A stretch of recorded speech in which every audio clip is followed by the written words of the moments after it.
Hey there, I'm Kevin Downey, and I run an agency called Kevin M. Downey where we help B2B companies with their sales and marketing efforts. This includes sales and business development representative recruiting, as well as email marketing to drive inbound leads for our B2B clients, for their sales team. So this video, really short, just like the basic topic, cold email, copy, content, structure, and length. If you're a B2B company and you're trying to drive more leads and you're doing email, I want to walk through what you should be doing with your copy to get better response. And remember, we have a lot of experience and failed at the beginning when we started email over 7 years ago. It was a learn by doing, and I was the one doing it all for, not just our agency to help us out, but then eventually clients once I got the hang of it, right? Now we've sent over 100 million emails for clients on behalf of clients to date. But one thing I can tell you that I've learned over that time period is that obviously email success is always a bit of a moving target with deliverability, the algorithms, and how complex the structures we need to get into now. But copy to drive leads really hasn't changed, okay? So the first thing, let's talk about content and messaging. When I look at clients, when they come in and we do a call and we look at their email structure, most of them using their CRM, or they'll be doing constant contact or MailChimp kind of stuff and newsletter type stuff, right? So newsletters, that's not going to drive leads. That's good stuff to keep your company's brand in front of your contacts, right? But that's not going to drive leads. Very, very few, okay? When we talk about our clients using their CRM, they all kind of tend to do the same thing. And most of it is because they're watching other videos on YouTube and getting tips from people on how to do it. And they come to us and they say it's not working. And it's not working for two reasons. Methodology of copy and structure is wrong. And then, of course, they're usually going through their ESP, email service provider, at very low volume, and that's never going to drive enough leads, right? So what we see is sequences, 3-day spread with threaded emails together, more marketing push messaging, and ultimately trying to drive to a scheduled call, right? So having done a lot of that at the beginning and followed what everybody else was doing because we thought that was the right thing to do, one of the things we have seen is, first of all, you've got to elicit a response. In terms of in terms of content and messaging, let's finish that first. You want to do the same thing we would do on a cold call. So your email structure should go like this. Hey, first name, curious if you're the right contact, blah, blah, blah. Curious if you have this pain point, right? Do you have this problem?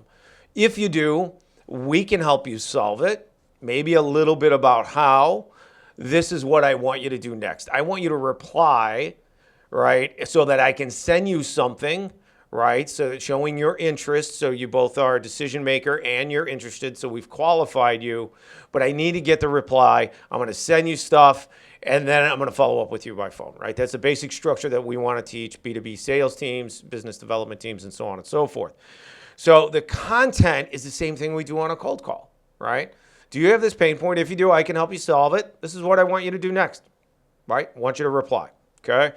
Part of the reason we want to get a reply, besides identifying decision maker and pain point, is we need to keep the health of our email infrastructure high, right? We want to keep it healthy. And the only way to do that is to get engagement. And engagement is a reply. Clicks are not the same thing as replies, okay? So at the end of the day, you got to generate replies, and it's serving two purposes, okay? From a structure standpoint, we like to do block style copy. No paragraphs, no spacing of lines, none of that. We want block style. Why do we want block style? Because it forces their eyes to read from the beginning so that they can absorb your messaging internally in their brain, and then they will follow the instructions to reply to you because they will go through the entire email, right? Read it, because if you space everything out line by line and you give space breaks and paragraph breaks, part of the problem is they're going to scan quickly and then they're going to zoom down to the bottom. What are you trying to get at? If you use a block style, it's much more difficult for them to read that way. So they will read from the beginning. We've done this with testing for years, obviously. Okay, so from a structure standpoint, think block style, right? So all of it together, and then you can have your signature below it. Okay. And then finally, let's talk about length. This is another thing I see companies get wrong a lot.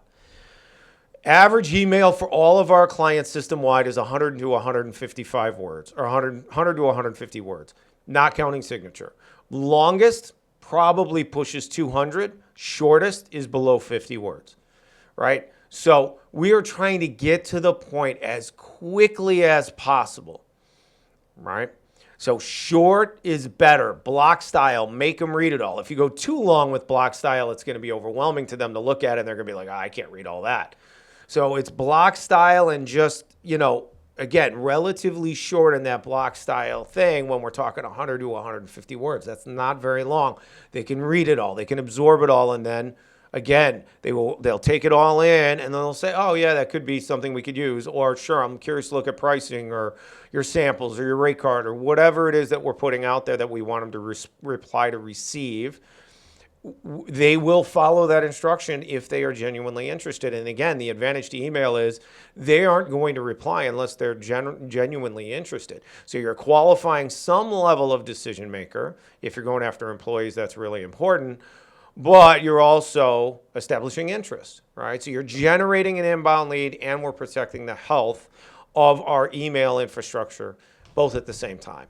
Okay, so that's the basic philosophy you want to use on email. If you need any help, reach out to us, kevinmdowney.com. Thanks for being here today. Best of luck in business, and we'll talk to you soon. Thanks.